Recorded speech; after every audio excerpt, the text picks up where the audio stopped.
Hello everyone, welcome back to another video and a quick update I want to give on my Ficus Ginseng Bonsai that you can see right here. I have shown this in a couple of videos already before.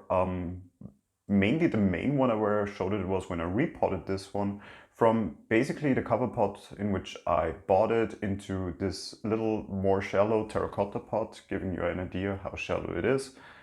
And it was quite a drastic repot because it took much of the side roots, and actually also this base roots that you can see right here are no longer connected to the ground, or at least to any feeder roots underneath. So it was quite a drastic repot. You can see it basically here is where I cut it. It has been now almost 6 months actually since I repotted it, and it is doing amazingly well. Even now in cold season, I still see a lot of new growth coming. So I thought it is now still the time, first of all, to prune it back a bit and to do the final touch up before the cold season, to really make sure it is all set for a cold season then, or the start of cold season. So I would like to start simply with giving you a bit of an overview of this tree. As you can see, it has a very wide base, so it has this typical Ficus ginseng trunk that is very widespread, because basically it's just root mass that is being shown on these trees the way they are grown. So this is a grafted one. You often find them grafted. So it is just a thicker base and probably also different variety actually. And then you have Ficus microcarpa leaves or branches grafted onto it. This is most often the case in which you can find these trees. And many people don't see them really as bonsai because they have this unusual look. But I think you can still do a lot of different things with these trees and train them at least to become similar to more traditional bonsai. Of course, this one is still far away because the trunk, of course, is still, or the root base is very much different still from what you would consider a more traditional bonsai. But I see this as a long-term project definitely, because there's simply much still that can be done with this tree. For example, I had to leave on this side root here because simply it was the one with almost all the feeder roots. I will also link the old video in which I did repot this before to give you an idea how the roots actually looked like when I repotted it. And that left me with no other choice than actually leaving this side root on it. But of course, at a future point, when maybe some of these roots here grow stronger, I will be able to take out this side root, which in general would be my goal. Also showing you from this side, it is simply the one that stands out most. I do like the other parts of it actually, so I don't mind the other roots that much.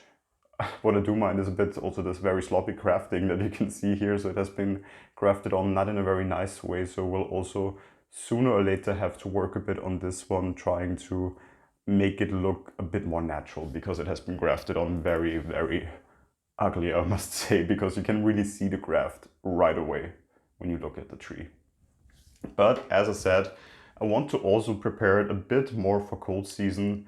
So what I still can do is, as I always do, take out the growth here at the base of the trunk.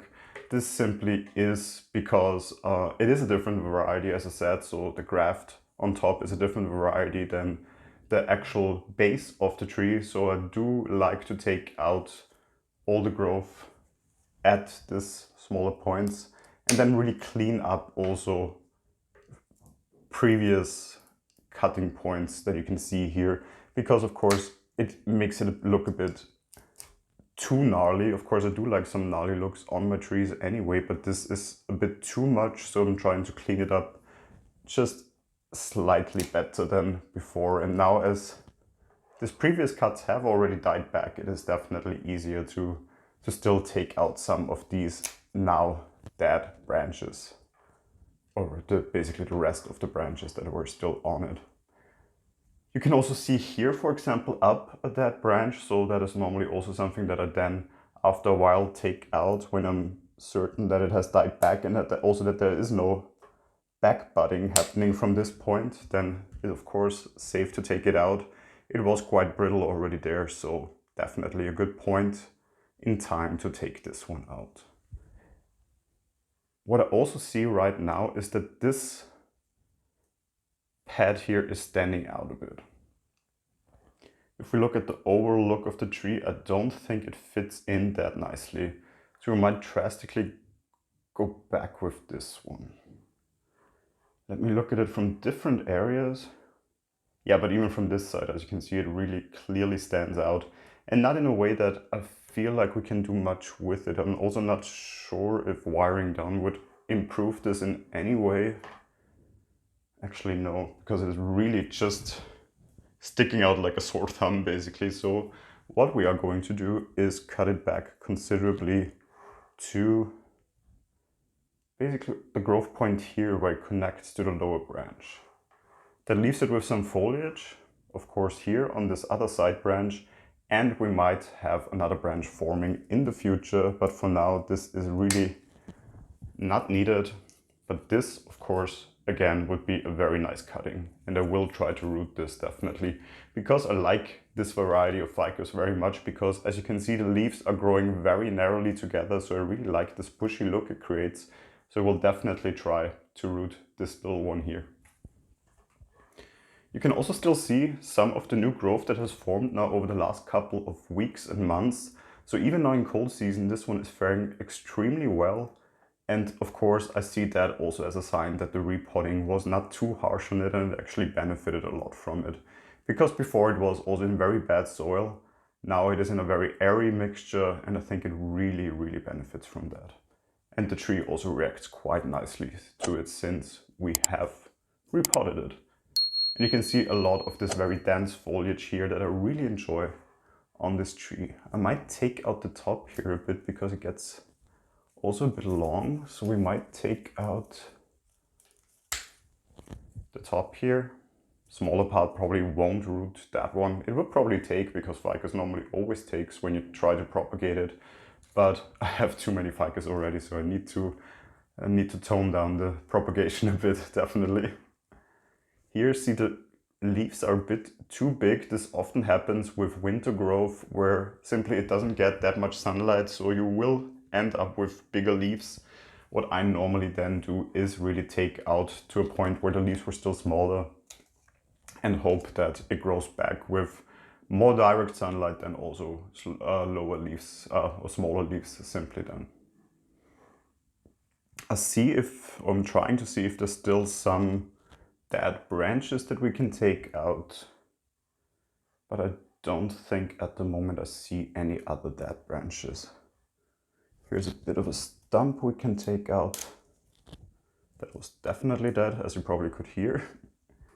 And here's a leaf on it. Let me check also at the base of the tree if there's still something. But at the moment, I think for winter, it is quite in a good position for the cold season. As I said, even though there is some growth still now, I don't think in the next couple of months there will be too much more growth. I will keep you updated on it in case there is something. I will work on it. But other than that, I think this one will go quite dormant over the next couple of weeks and months. And then, of course, come spring again, have a growth spurt, hopefully over the growing season, with a lot of new potential to work on.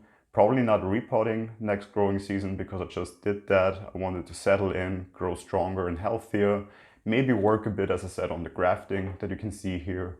But other than that, simply let it grow more vigorous, and then, of course, in the future, continue to work on it. And as always, I will, of course, keep you updated on any of those adjustments we do to the tree. If you have any questions concerning this tree or the Ficus Ginseng variety in general, of course, feel free to leave them in the comments. I will get to answer them as soon as I see them.